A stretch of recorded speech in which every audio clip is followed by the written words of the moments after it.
เขาเรียกสาหร่ายอะไรเนี่ยสลายทะเล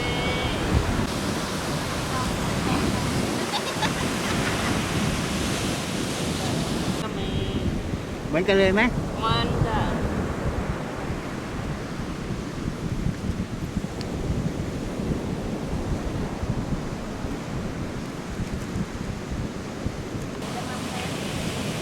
เอาไปต้มก่อนไหมค่ะต้มก่อน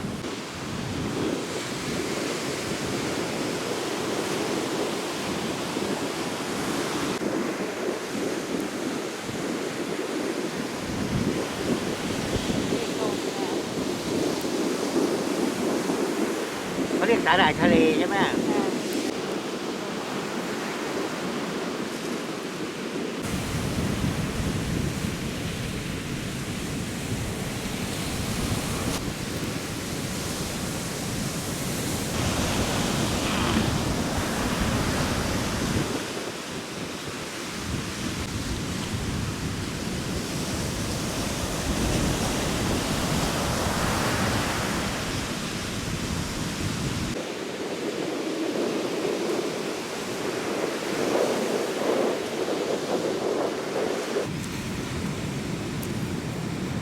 มาอยู่ที่นี่กี่ปีแล้ว10 ปีแล้วค่ะนะ10 ปีโอ้นานเนาะค่ะมาทำงานอะไรอยู่ทำก่อสร้าง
กัดสลายทะเลสาหค่ะร่ายทะเลใช่ไหมฮะค่ะรู้ได้ไงที่นี่มี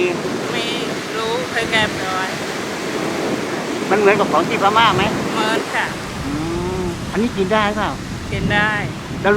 รู้ยังไงว่าตรงนี้มันมีเรามาเที่ยวเหรอค่ะมาเที่ยวแล้วเจอเขาใช่ไหมค่ะเจอเขาแล้ววันนี้มาเก็บค่ะเอาไปทำอะไรกันบ้างครับไปต้มค่ะแล้วก็กินกับน้ำพริกต้มเหมือนต้มธรรมดานี่นะค่ะธรรมดารสชาติเป็นไงกินอร่อยเหมือนกันแน่ใจว่าเป็นสาหร่ายของเหมือนกับสาหร่ายทะเลค่ะเหมือนกับที่พม่านะค่ะ